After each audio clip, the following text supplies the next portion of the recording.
Now we are going to put arrow stitch. Draw two horizontal lines. Mark as 1 and 2. Mark the points using scale or tape.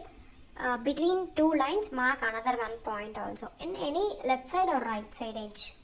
From the center of the point, take a loop. Put one chain stitch, one lock stitch.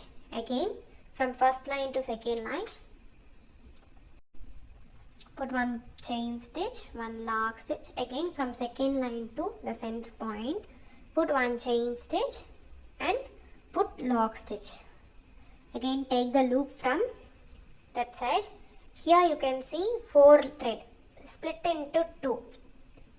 Again, pull the thread, one set of thread, pull right side and punch one time. Again punch. Second punch is for lock stitch. Again, from center of the point to one chain stitch, one lock stitch.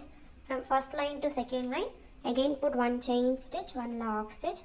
From again second line to center of the point, put one chain stitch and put the lock stitch in this center. Okay. Why we are putting is to see the continuation of the stitch. It should look one continuously. That's why we are putting the lock stitches. So from first line to second line, you can see one chain stitch now that you should divide into 2, and one set of thread you should pull right side. Okay. Then slowly punch, put one stitch and one lock stitch. So then only it gives a V shape. It looks like an arrow, bow and arrow. Okay. That is the reason the stitch name is arrow stitch. Okay. Slowly pull right side, put one stitch, again one lock stitch. We are putting lock stitch for the V shape. The V shape should be look correctly. That's why we are putting lock stitch. There is 2 stitches. This stitch can be used in border work, and you can use it in the neck design also. You can use beads also. In this stitch you can use beads in center line.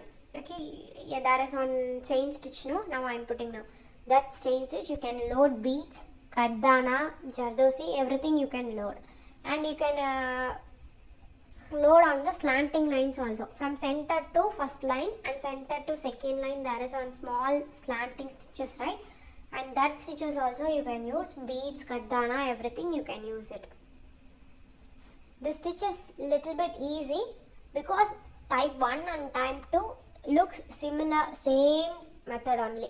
A small difference only had been in the second type.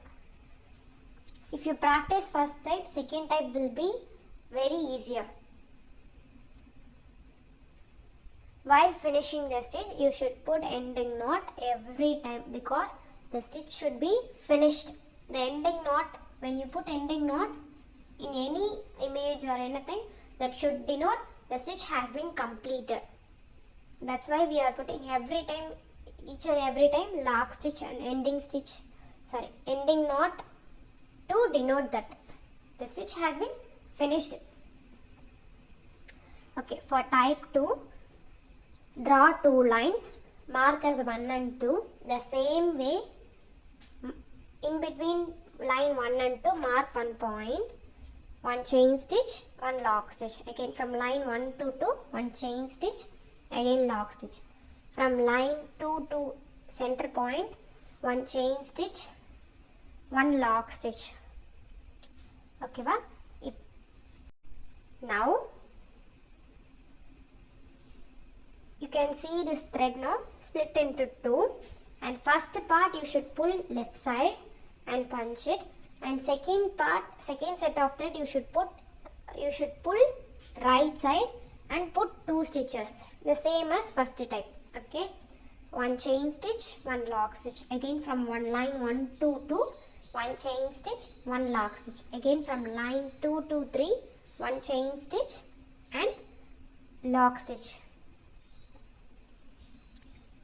Now split the thread into 2. One set of thread should be pulled left side and put one stitch.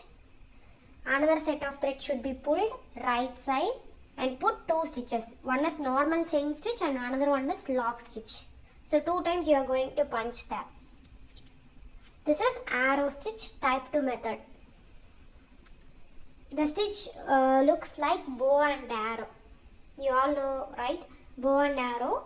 The same way the stitch looks. You can use it in the border, you can use it in the neck design also. You can use beads also. In the stitch you can use beads in center line as 2. You have to put as 2 times. You have to load beads for 2 times because one big stitch is there and another one small stitches in the splitting time. You can see in this stitch you can put nearly 4 to 5 beads. In this small chain stitch you can put 1 or 2 beads. So you can, for the first time you can load many beads in a single time. For the second arrow type you should split the beads and you should load it. Every time the stitch should be, when the stitch completed you should put ending knot and then you can cut the thread. The arrow should be in an even size. To put the arrows in even size, mark the point using scale or tape.